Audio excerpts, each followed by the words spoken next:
What's up, YouTube? It's your boy Uncle Fred back in the house once again with another video, just a little short video. I want to just give you my pick'em results. Understand that we probably already went over about 4 of the games because some of the games were Christmas Eve, Christmas Day, and then I think we did like 3 games. A game on Thursday. We talked about the Titans and the 49ers. Then, of course, the Browns and the Packers were on Christmas, and also the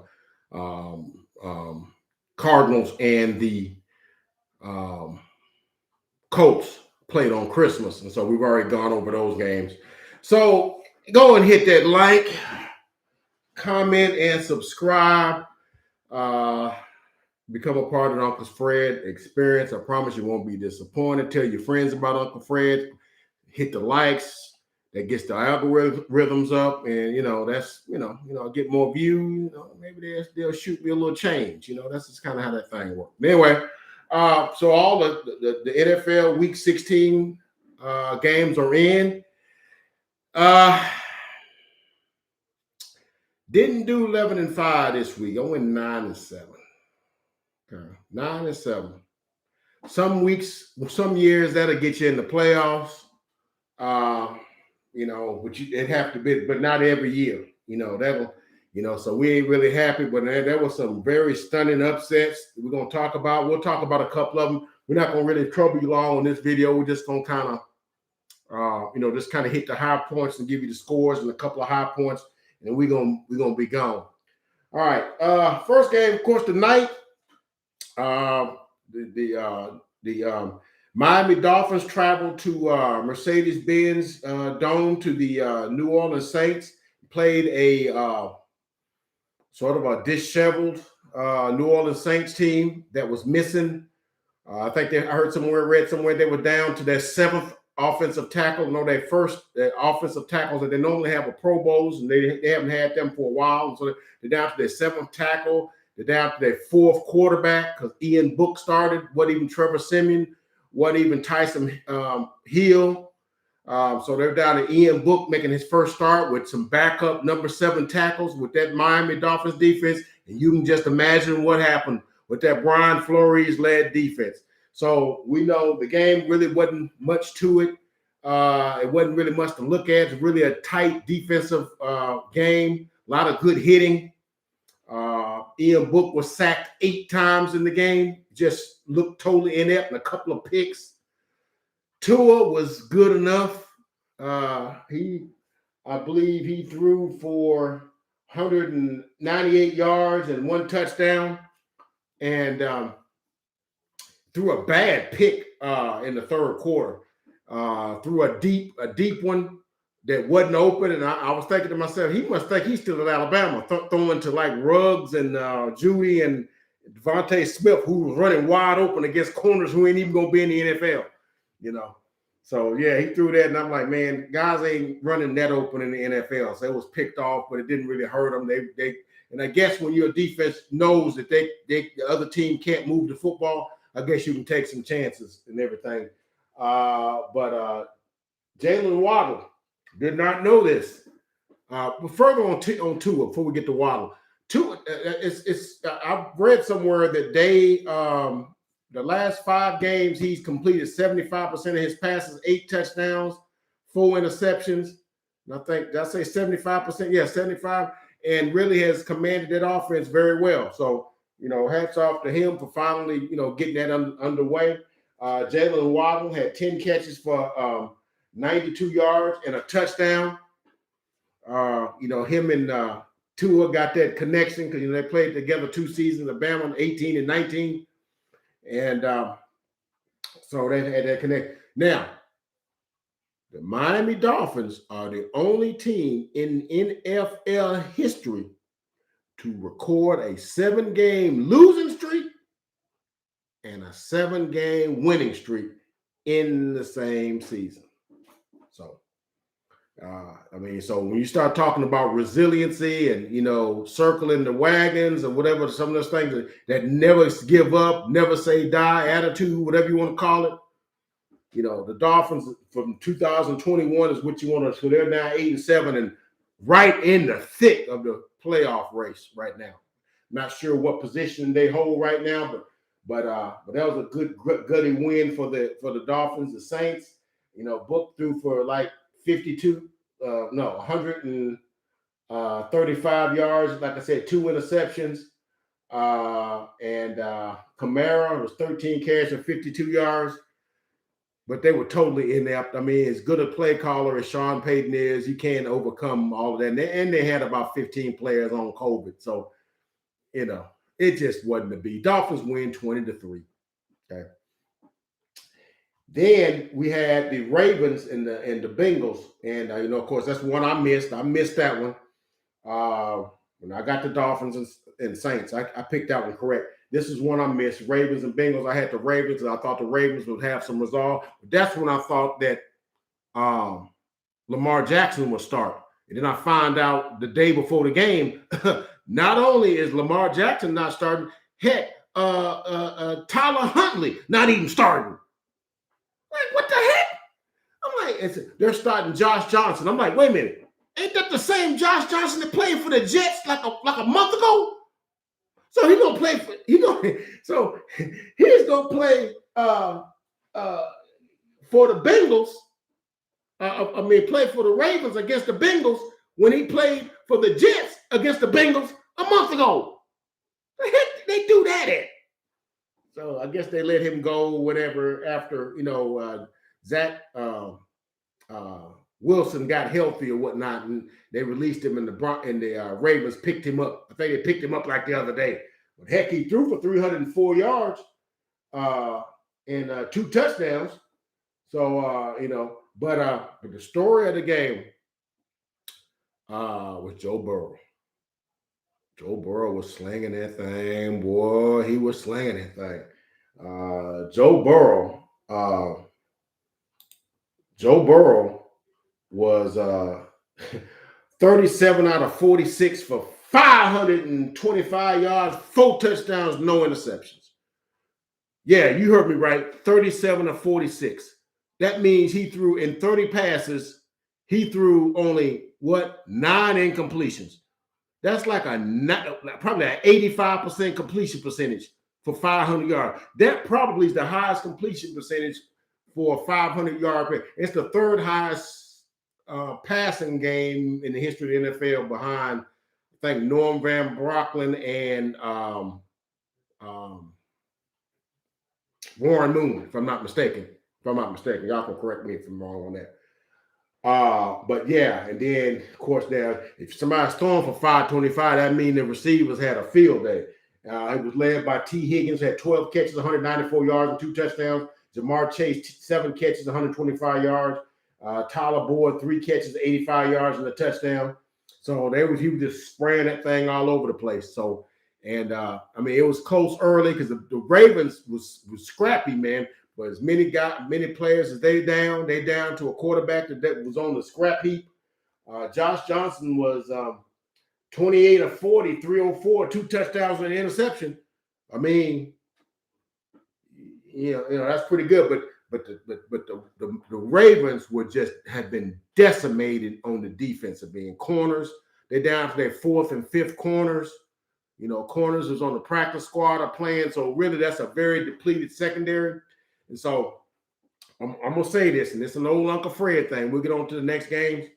But late in that game, Joe Burrow had threw a touchdown pass to, I want to say it was Jamar Chase, but it got overturned, and that was going to be his 500 touchdown, 500 yards, on that long pass, but it got overturned on a penalty. So the next possession, when they got the ball back, it wasn't but less than a minute left. And they were still trying to throw deep so he could get that 500 yards. Now, y'all know how Uncle Fred feel about that kind of stuff. You just running up stats just to be running up stats. Okay. All right. You know, against a depleted secondary. I mean, what are you doing here? What are you doing? You know. But here's the thing. I can't be mad because this is that same Baltimore that did that same thing about 2 months ago against the Denver Broncos. Remember, it was like, you know, the Denver Broncos that tried to score and ran out of downs, and they got the ball back with less than a minute left, and all they need to do is kneel on the ball, and the game was over. But they were 6 yards short of getting 100 yards for like the 7th consecutive game or whatever, however many consecutive games it was. And so instead of taking a knee, Lamar Jackson ran around the left end and got them 6 yards and went down. And, you know, I told you I had a problem with that. Be careful of the destiny you seek for yourself, because you might succumb to it. It's just like, and I don't want to get too biblical on you, but it's just like Jesus told Peter in the Garden of Gethsemane. When they came for him and they came for him, and Judas had led them to him. And when they came to him, Peter took his sword and cut the guy's ear off. And Jesus said, "No, man, you live by the sword, you die by the sword." And he put his ear back on. Just a little biblical history there. But so the Baltimore Ravens lived by that sword, because they did that to the Denver Broncos early in the season, and it got done back to them yesterday. So I can't be mad at that, because you put that out in the ethos. You know, if you believe in that kind of stuff, you put that karma out there. So it got back done unto you. Be careful of the energy you put out, because the show will return back unto you. Show will. So the Bengals win that thing 41-21. They scored 41 in both games, 41-17 about a month and a half ago, and then they get them 41-21 here. And back now, you know, Baltimore now, I mean, hey, man, when you do stuff like that, it kind of comes full circle. Now Baltimore Ravens really are real serious jeopardy of really missing the playoffs. Now they're 8-7. They were out of playoff contention before they lost this game, okay? So, you know, hey, man, it is what it is, man. It is what it is. Bengals win. They go to 9-6, and they're in right now sole possession of the AFC North. And who would have called that at the beginning of the season? Most folks thought they'd win about 6 games. They feel like they'd be 6-11 or 7-10 at the very most. They're 9-6, and very easily could be about, I don't know, 11-4, because a couple of games they let go. You know, that Chargers game they let go kind of. And actually, they let go of the Green Bay game. They had one. The guy missed like 4 kicks. So yeah, there's a couple of games. The Jets game, they let go. I mean, they could have about 11, 12 games, wins right now. So anyway, so that's what we got on that one. So I missed that one because I was kind of believing in the Baltimore mystique and all that. So Baltimore loses 41-21. Then we got the New England Patriots and the Buffalo Bills, a rematch a couple of weeks ago, and the Patriots ran the ball like 41 consecutive times and ran it for like 213 yards. Buffalo like, oh no, it ain't like 15 degrees and 55-mile-an-hour winds today. We're gonna show you. So I know I picked New England. Josh Allen was spectacular, but realistically, the game came down to 3 plays in the fourth quarter. Okay. 4 plays in the fourth quarter. Okay. And realistically, Mac Jones really couldn't get it going. He really couldn't, because they got behind early. Buffalo scored on their first or second drive. And so they and so they was down 7-0, and so they was kind of fighting it uphill from that point on. And so, Buffalo went right down the field. They went 13 plays, 61 yards. Josh Allen to Isaiah McKenzie. Isaiah McKenzie was that guy because, Cole Beasley's out on protocol. So Isaiah McKenzie came a little short guy. I think he's like 5'7", but shoot, he had like 11 catches for 125 yards and a touchdown. Okay. Had some spectacular catches. He probably wasn't on the scouting report. I guarantee you he wasn't. Okay. And they ran up 428 yards on Bill Belichick's defense. Okay. But even with that, because the Patriots only had 288, so almost a 150-yard disparity in the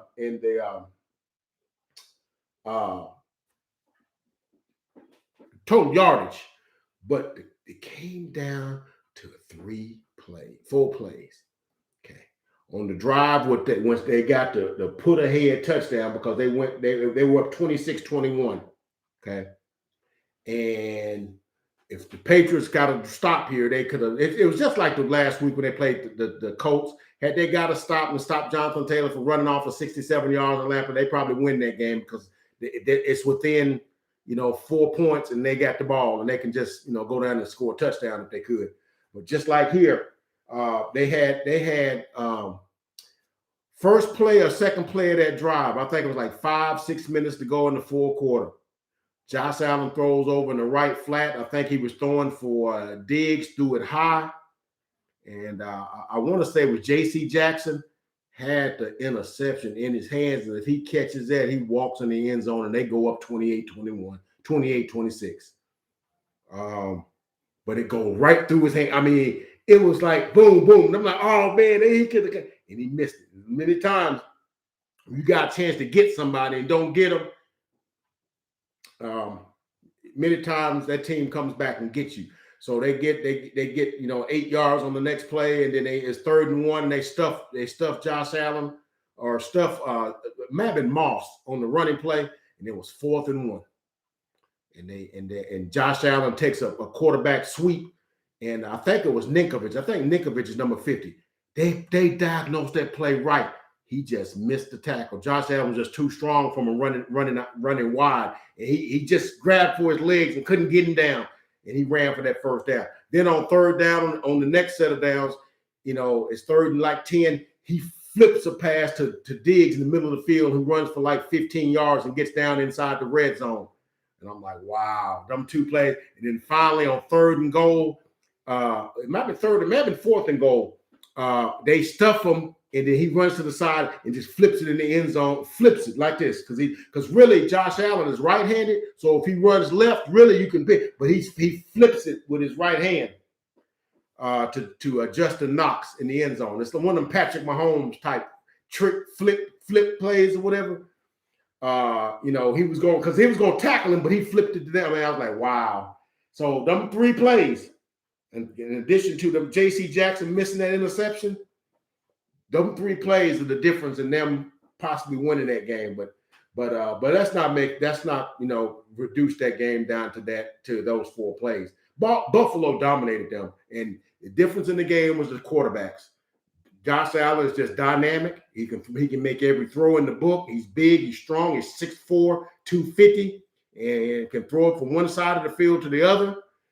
Mac Jones, he's got an okay arm, but he just don't have that arsenal to do what he needs to do, and then he just don't have the arm to do that.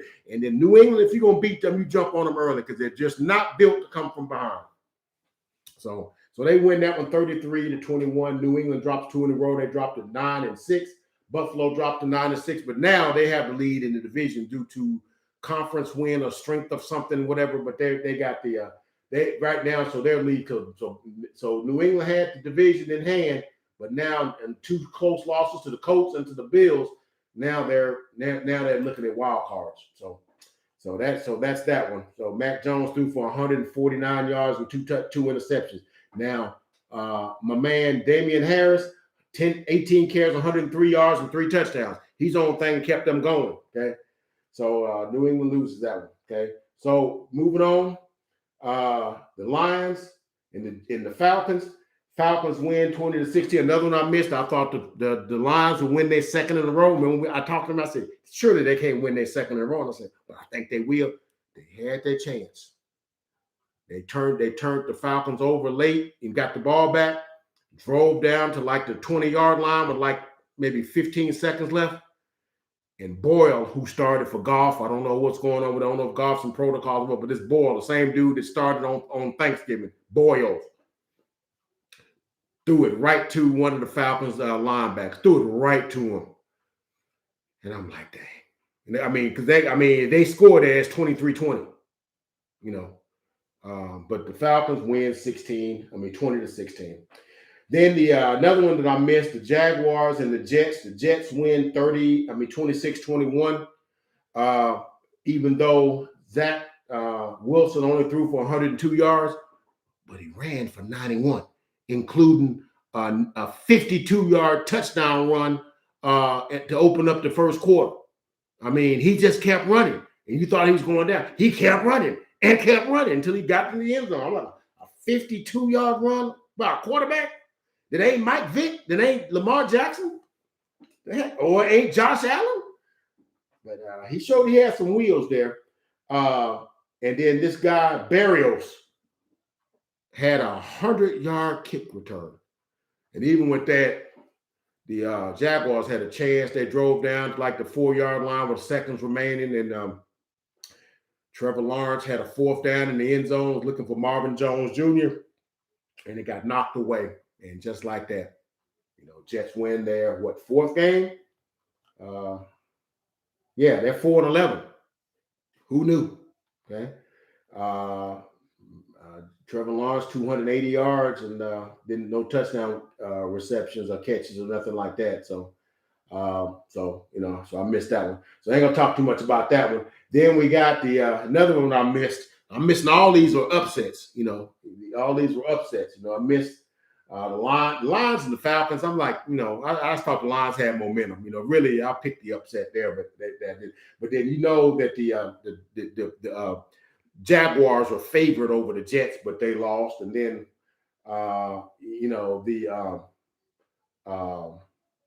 and then here the Chargers and the Texans. I mean, come on now. The Chargers are, you know, probably the best team in, you know, well, I'm not gonna say they're the best team in the AFC West, but you know, they're amongst the best teams in the AFC West. And but the Texans hang 41 on them. All right. They hang 41 on them. I don't know what's going on here, but Justin Herbert, they did all right offensively. They rushed. They had 417 yards, 328 yards passing, 89 rushing, 417 total yards. And that sounds good until you keep on over to the right side of the column and you notice that the Houston Texans had 437 yards of total offense, including 189 yards rushing. The Los Angeles Chargers let Rex Burkhead, that guy, Rex Burkhead, used to be with the Patriots, okay? They let Rex Burkhead rush for 22 carries, 149 yards. And that's why I'm giving you this blank look. You let Rex Burkhead have a career game on you? Rex Burkhead. Okay. So, 22 for 149. What did I say? 145? 149. They almost had 150 on them, including a 36-yard run, and he had 2 touchdowns. Okay. And Chris Conley's 3 catches and 60 yards and a touchdown. And but the Chargers were dead in by the turnovers, man. They had Justin Jackson filling in for Austin Eckler, who's in protocol. Had a touchdown run early, but also had a fumble that led to a touchdown. I mean, they just couldn't get they just couldn't get the Texans off the field.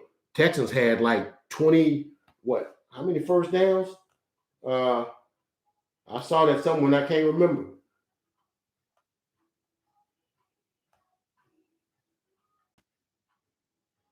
Yeah, the Texans had 26 first downs. It was 9 of 13 on third down. They just couldn't get them off the field. Okay. So led by a fumble there. Justin Herbert at midfield threw a deep pass in double coverage and got picked. They could have got a field goal off him. And then late in the game when they was trying to get back in it, because I think it was 34-29, and with like a minute and a half, 2 minutes left the game, and they was going to try to rally and score. But Justin Herbert trying to go to Jared Cook on the sideline, got picked and pick sixed.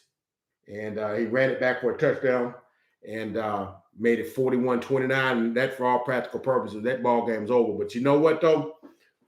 You know, I don't believe in like gods and football gods. I believe in the one true God. But I know when they talk about football, when you play with the football gods, you get got. Because, you know, all these things that, you know, the Chargers was doing, going for it on fourth down inside your own 20-yard line and stuff like that, going for two when you don't need to and all this kind of stuff. I mean, it's just a right way to do stuff, man. I'm sorry. I'm telling you, I may be an old fogey. That's just a right way to do things.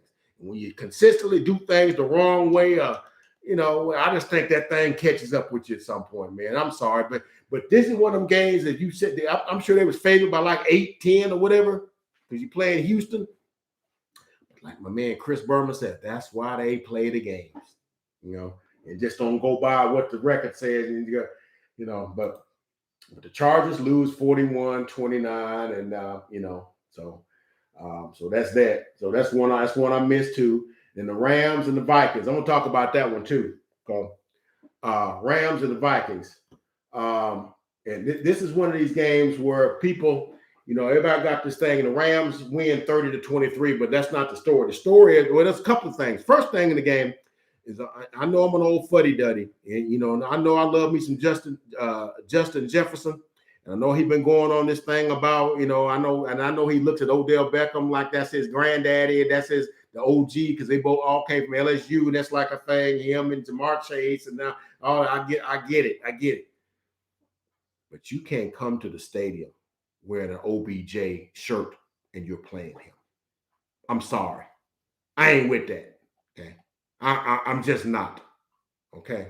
Because, yeah, I know we might be boys and all that, but I'm between these lines, I'm trying to beat you, and I'm not trying to glorify you before the game. You know, no, I'm not wearing. There's any kind of other day he could have worn Odell Beckham shirt, not wearing them when I'm getting ready to play him. Okay. Now, I know guys exchange jerseys and sign stuff out there. I get all that. I'm not coming to the stadium with my opponent's, you know, shirt likeness on my shirt. Like I'm giving homage to him and I'm playing him. That don't fly in my world. I'm sorry, it just don't.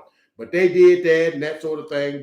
But the game, man, this is the kind of game that people, when they looked at the Rams, they looked at all the firepower they got. This was before Robert Woods went down and all that kind of stuff. And then when after they got Odell, it was like, man, this team can do all kind of things. But they said, you got to worry about Matthew Stafford. And I was trying to get Matthew Stafford the benefit of the doubt.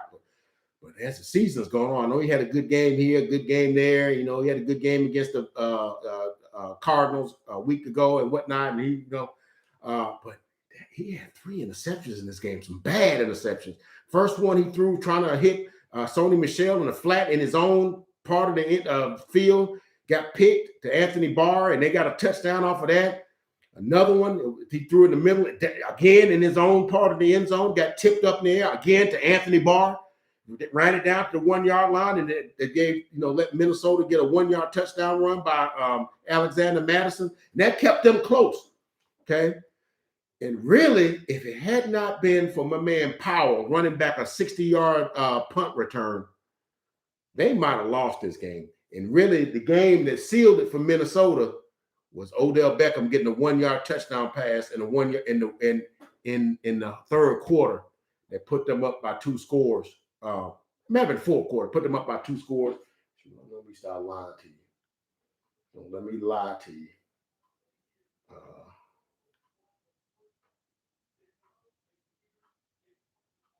Yeah, but Powell, ran 60 yards in the third quarter, I think. And then, touchdown, 7 yards to Odell Beckham in the fourth quarter. I put him up because it was 19-13. The Vikings had a chance to come back and get that game, okay? All right, they had a chance, all right? You know, and then it was, and then they kicked the extra point to go 27-13, okay? And then, of course, Odell Beckham does Justin Jefferson's dance, you know, the gritty, that dance, you know how they do? And I'm like, yeah, see, that's what you get. He did your dance while you up there getting homage to him. He scored the touchdown that put y'all playoff hopes aside and did your dance while you up there trying to glorify him before the game. I wouldn't be doing that. And so they end up winning, but Cooper Kupp, 10 catches. The Cooper Kupp watch. Shout out to Sony Michel, 27 carries, 131 yards. Really, Sony Michel and Powell really saved them, because they hadn't been for that, they'd have lost that game, because Matthew Stafford was 21 of 37, 197, 1 touchdown, 3 picks, 3 bad picks. The third pick, he was trying to force it to Cooper Kupp, and they got intercepted. And Odell, I'll admit it, Odell was wide open, and he tried to force the Cooper Kupp, and it got picked. But Cooper Kupp was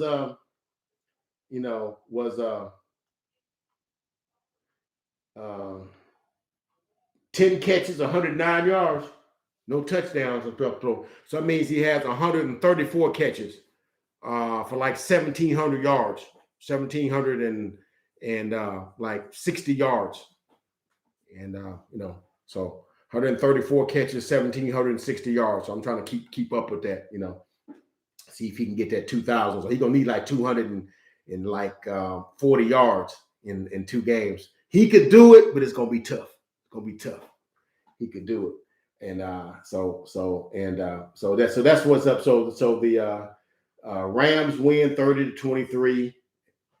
Vikings fall to 7-8. So they're very, very seriously in danger of missing the playoffs. So that's why I'm saying I'm not making no friends in games I need to win to make the playoffs, get in the playoff hunt, because that's what you play the games for, So yeah, I ain't with that, Justin. I ain't with you doing that, man.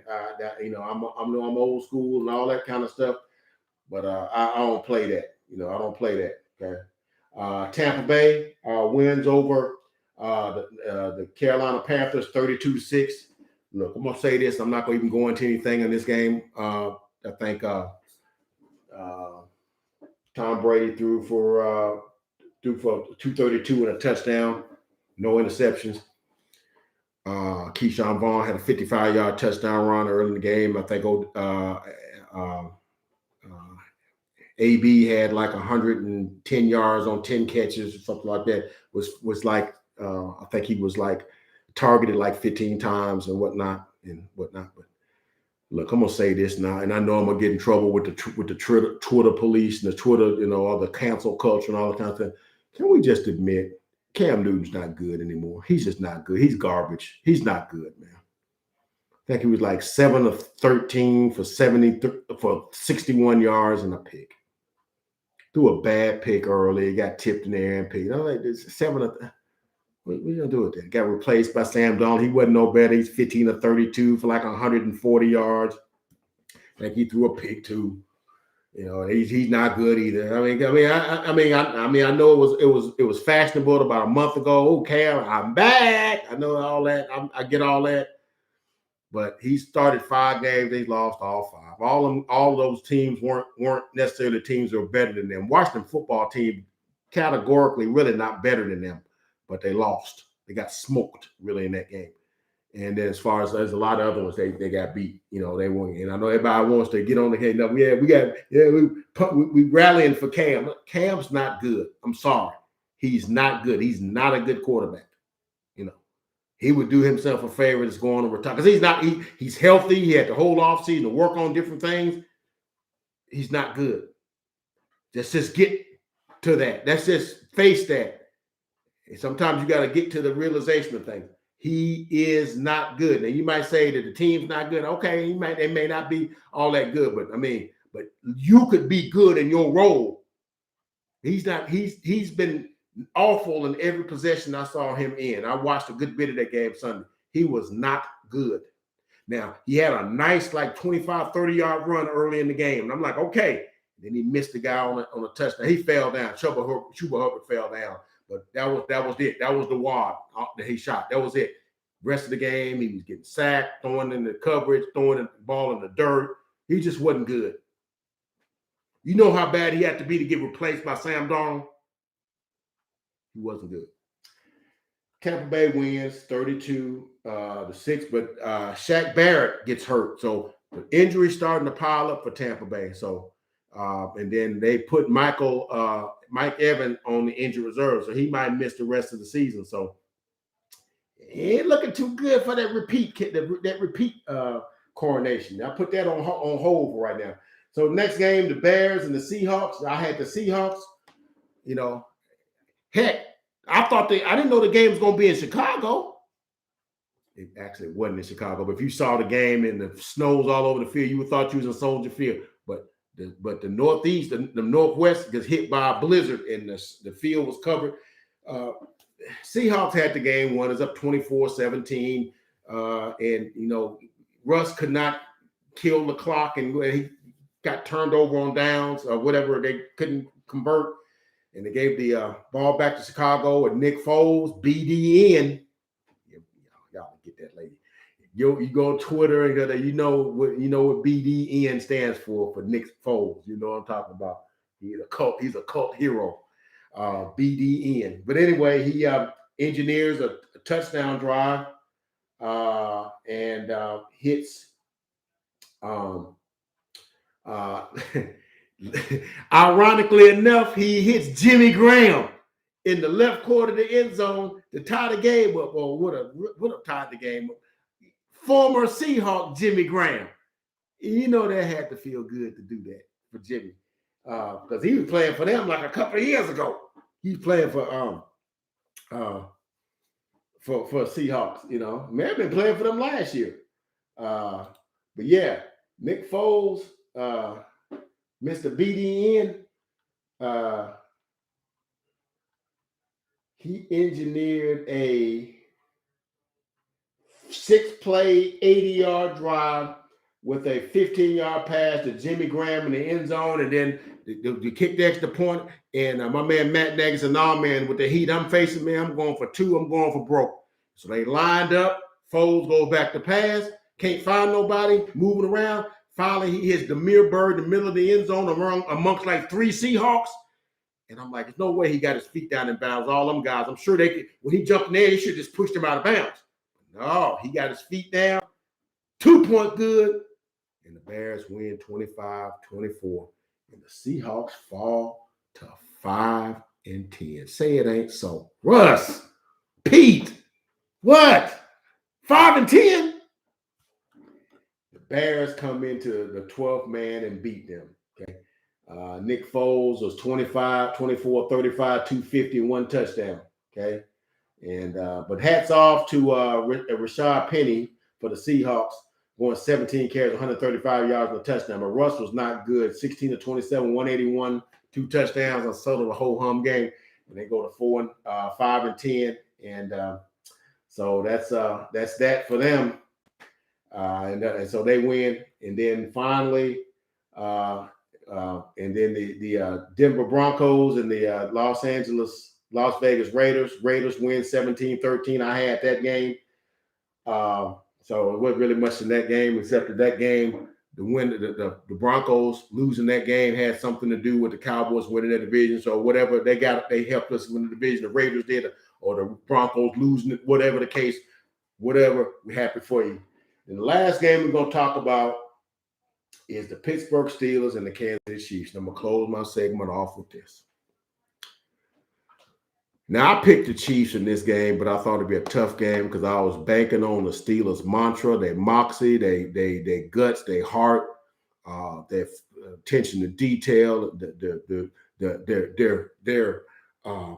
whole thing that is the Steelers, the mystique, if you will. But if that was a game that the Steelers played, where if you didn't know any better, you thought they were trying to get Mike Tomlin fired, this would be the game. All the way from the beginning, from Ben Roethlisberger trying to flea flicker it and throwing it right to a defender. I'm like, about throwing it 5 yards over to the guys. I'm like, because usually a flea flicker, if you fool them, it's supposed to be wide open, right? No. And he still threw it and got picked. Kansas City's first touchdown, they're down in the red zone, and I think it was like 4th and goal or 3rd and goal, and Clyde Edwards-Helaire gets stonewalled, but they don't wrap him up, and he bounces off and rolls into the end zone for a touchdown. I'm like, wow, y'all don't wrap up. On the second touchdown, it's like at the 4-yard line, and it's Brian Pringle. They go back. Pat goes back to pass, and I promise you, yeah, I am not kidding. He had like 7 seconds to throw that thing, and finally Brian Pringle runs along the backside and the back line of the end zone, and he hits it. But good night. I had time to get up, go to the kitchen, and come back and sit down, and he was still looking for receivers to throw to. Steelers, what was your pass rush? We all not even trying to get there.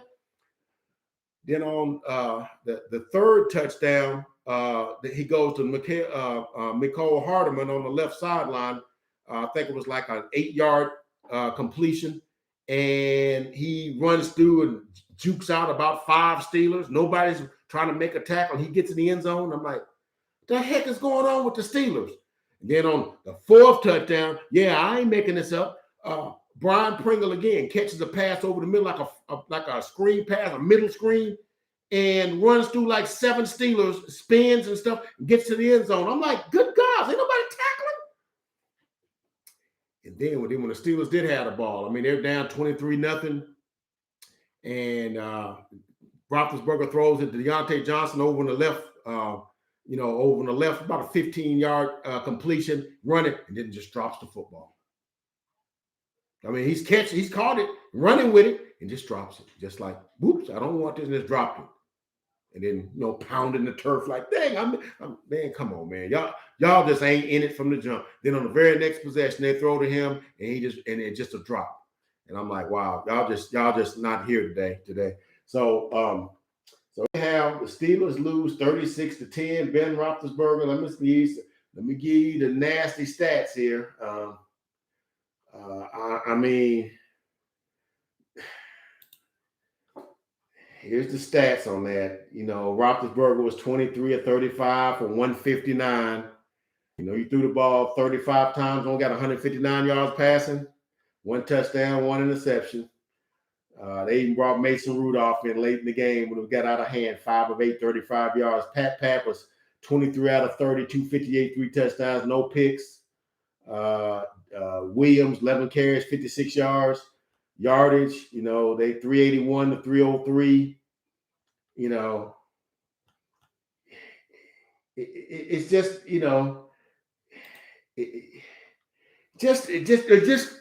there just wasn't any fire, no desire, no reason. We just here to play. We just here, and we're going to something afterwards. It was almost like the Steelers had their luggage and golf clubs packed in the car, like the season over. We don't even care no more, and that's disheartening because the Steelers, with the heart and the desire and the grit and the fight that they usually have, I was disappointed for them. And I'm not a Steeler fan, but I respect the Steeler brand and what they represent. And what I saw Sunday was not that. And anybody that's watching this, are Steeler fans, I'm with y'all on that. That was not, you can, make it a Tomlin thing or whatever. I don't know what it was, but what y'all put out there last night, is garbage. That, there's a lot of folks that lose their job. A lot of players should have been cut after that game. And so that's all I'm going to say about that. So those are all the games that we covered. And I tried to give you all the scores and all them. And I say your boy went 9-7. The most of the games I missed were the upsets. I missed Baltimore and Cincinnati. I missed the Jaguars and the Jets. Never bank on the Jets. But I thought the Jaguars would win. Certainly the Chargers and the Texans. Come on now, you're gonna give me that one. And the Lions and the Falcons. What are we gonna do with that? Of course, I missed one game early with the Titans and the 49ers. I thought the 49ers would win, so I missed that one. And so those are the games that I missed. 9-7, we'll see. But hey, week 17 is gonna be better. But man, week 17, man, and we gotta this thing's about to be over with. Thing's about to be over. The season's about to be over with, man. And I'm gonna be sad and blue, no NFL.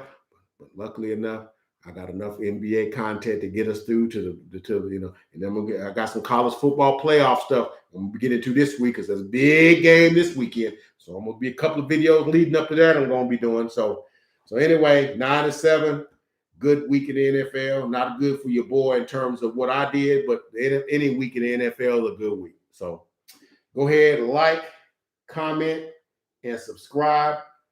Become a part of the Uncle Fred sports experience. Promise you won't be disappointed. That's all I got this week. You guys be easy. I'll see you guys on the next video. We'll be back. Week 17. Gonna be good. Uncle Fred gonna be right here for you. We'll catch y'all later.